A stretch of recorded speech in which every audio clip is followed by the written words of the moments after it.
So one thing you might not know is that Bhutan is a country. It's time to learn geography. Now! Hey everybody, I'm your host Paul Barbato, please call me Barbie. And today we head out to the Himalayas, so make sure you strap your boots on, because we're going to Bhutan. No, but seriously, here, let's dissect the flag. The flag is divided diagonally into two separate parts, the yellow and the orange. In the middle is a large black and white dragon. The yellow represents the civil tradition and temporal authority of the king. Typically, kings will wear yellow scarves on their garbs, and the orange represents Buddhism. The dragon is Druk, the thunder dragon from Bhutanese mythology, straddled between the two colors to signify the equal importance of both civic and monastic traditions of the country. Druk the dragon is white to signify the purity of inner thoughts and deeds, and is carrying 4 jewels in each claw to signify the wealth and security of the country. Dude, this flag has a dragon on it. That's a win in my book. Cool little interesting side note, Bhutan actually calls itself Druk Tseden, which means the land of the thunder dragon. Alright, so now let's talk about where it's located. First of all, Bhutan is landlocked in Asia, right above India, below China's Tibetan Plateau, and close to Nepal in the west, but separated by India's Sikkim district. The capital is Thimphu, located in the northwest part of the country, and is divided into 20 districts, or dzongas, which technically translates to fortress areas. Now, when you look at the map, Bhutan actually has 3 disputed areas with China in the west and in the north parts of the country. In the west, you have the Doklam Plateau, and in the north, you have the Jakarlung and Pasamnung valleys. Now, here's the thing. Bhutan is actually incredibly isolated from the rest of the world. In fact, they only have one international airport. Paro Airport, in the town of Paro, known for its world-famous Tiger's Nest Monastery built on a cliff with a 900-meter drop, located about 22 miles away from Thimphu. The airport only has one runway, but a beautiful terminal built in the style of traditional Bhutanese dzong architecture. Now, here's the thing. Getting into Bhutan is a little difficult because foreigners are allowed to go in, but they have to pay a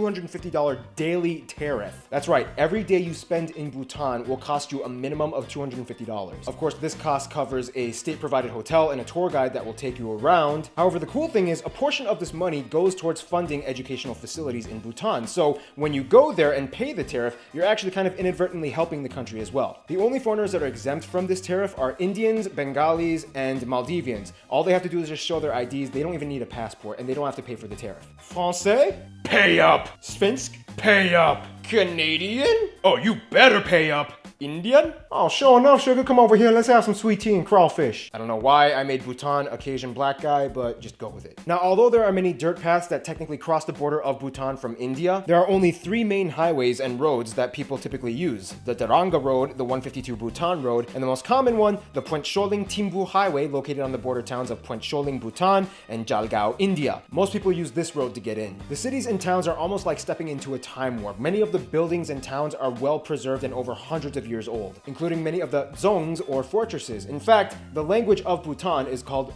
Dzongkha, or the language of the fortress. This means that Bhutan has kind of maintained the ambiance of a strange balance between ancient and slow, deliberate modernization, and you can see that in pretty much every town you go. Unfortunately, getting around in Bhutan can be quite tedious because every single road and highway has to traverse steep Himalayan mountains, and these mountains are actually really important to the people, and we'll discuss those mountains in...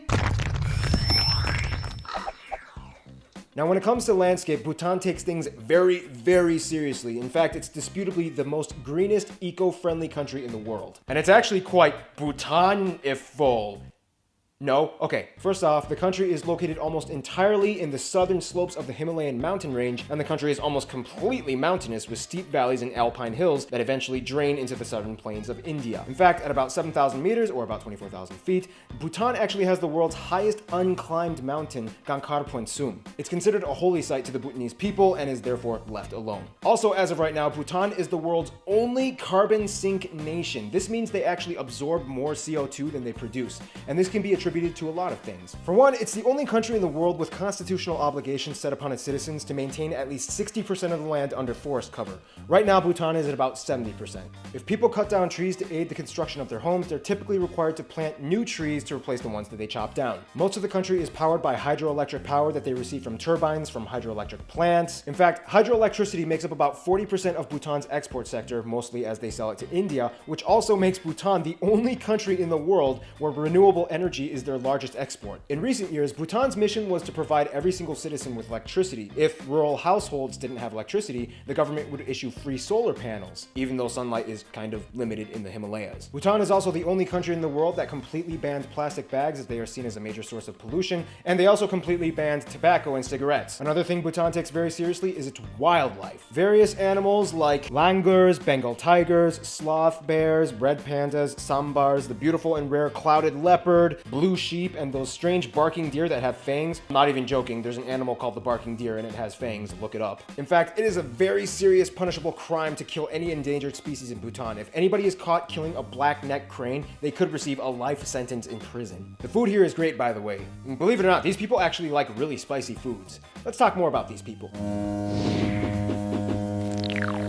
Due to the isolation and mandated culture rules, the people of Bhutan are, without a doubt, some of the most notably distinct and intriguing inhabitants of Earth. First of all, although the numbers are debatable, modern estimates put the country at a population of somewhere around 800,000 people. About half of them identify as Ngolop and 22% as a similar Sharchop, or the Eastern people. This can also include the indigenous tribes found within Bhutan. And 28% identify as Lhotshampa, or the Southern people, mostly in Nepalese origin. Most of the people in Bhutan, about 70%, identify with either the Kagyu or the Nyingma branches of Buddhism, and the remaining, about 28%, identify with Hinduism, mostly the Lhotshampas in the south. The official language is Dzonga, however there are about 53 other Tibetan-based languages and dialects spoken throughout the country. Bhutanese people are very intent on maintaining their nationalism and identity, so much to the point where the king issued a culture law that decreed all citizens to adhere to certain standards of life to maintain the Bhutanese identity amongst the citizens. This meant things like mandatory clothing laws, rituals, holidays, and so on. To this day, when entering government buildings and offices and culture centers, men are required to wear a go and women are required to wear a kira,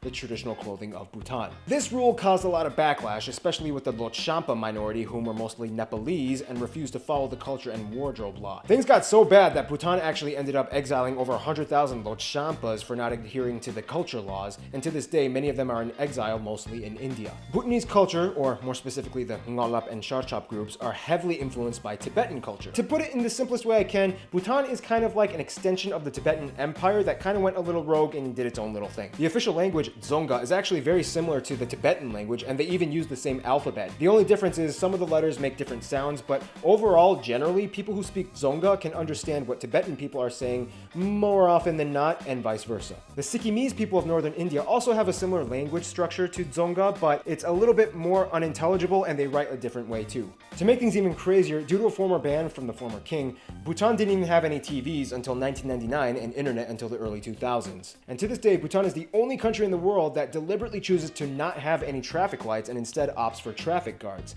Even North Korea has traffic lights, although most of them don't work. Bhutanese TV, though, is not restrictive. They can pretty much watch anything they want. CNN, BBC, Cartoon Network. However, there are two government networks, BBS1 and BBS2, that cover a variety of TV shows and newscasts, all in the Dzonga language. Oh, and that's the other thing. Bhutan is a monarchy, formerly an absolute monarchy, but about 20 years ago the system changed so that now the king can be impeached by a 2/3 majority vote of the National Assembly. Coronated in 2008 after his father abdicated, Jigme Khesar Namgyel Wanchuk is the current monarch, with his wife Queen Jetsun Pema being arguably the world's most attractive monarchs. Bhutan is of course a very highly Buddhist influenced nation that mostly follows the Drukpa Kagyutpa branch of Buddhism. This involves a plethora of colorful shrines, temples, and statues and prayer wheels that are a part of everyday life, rural or urban. English is taught in schools, making Bhutan a surprisingly English-friendly country despite the lack of relations that they have with the US and the UK. This is partially attributed to the nationals being able to speak it with their Indian and Bengali friends and tourists. However, those aren't the only people that Bhutan speaks to. Now, Bhutan may be closed off from the rest of the world. However, it's weird because they're also kind of passively open to everybody else. Now, like mentioned before, India and Bangladesh are the only two countries that have embassies in Bhutan and are close partners in business and trade. Bhutan trusts India and Bangladesh enough to the point where they don't believe their country's cultural values will be a threat to the presence of these people. Nonetheless, there is still a stark contrast in culture between these nations, with India predominantly Hindu and Bangladesh predominantly Muslim in influence. Nepal has a little bit of a bone to pick with Bhutan. Now, of course, like mentioned before, back in the 90s, over 100,000 Nepalese people were forced into exile after the king made the cultural customs decree after feeling a slight threat from the Nepalese minority that weren't adhering to the Bhutanese customs. Bhutan was kind of harshly criticized for this. Then there's China, which after the siege of Tibet in 1959 effectively closed off all relations with Bhutan. Essentially, they have some drama with China. It got even worse when Chinese soldiers were spotted building some roads with the disputed Doklam Plateau region. China claims this was not done for any aggression, but Bhutan claims that China did this to further their territorial claims on the region. China, what the? Oh no, oh gosh golly, did I get too close? Oh, well, I mean, it's already there. I may as well just leave the road. Which is kind of funny because in terms of their best friends, Bhutan would probably consider the Tibet region, and specifically the ethnic Tibetan peoples of China, but of course not the rest of China. After Chinese occupation, numerous Tibetans fled to Bhutan as refugees and are seen as like the close brothers of Bhutan. They have really close historical ties, religions, practices, and lifestyles that make them get along very well. In conclusion, Bhutan is like the little Buddhist kingdom that broke away and did its own little thing, who didn't really care what others had to say, but now they kind of do care, but that's okay. There's nothing wrong with caring about what others think of you, as long as you don't take it to the degree of basing all of your self-worth and value off of it. Stay tuned, Bolivia is coming up next.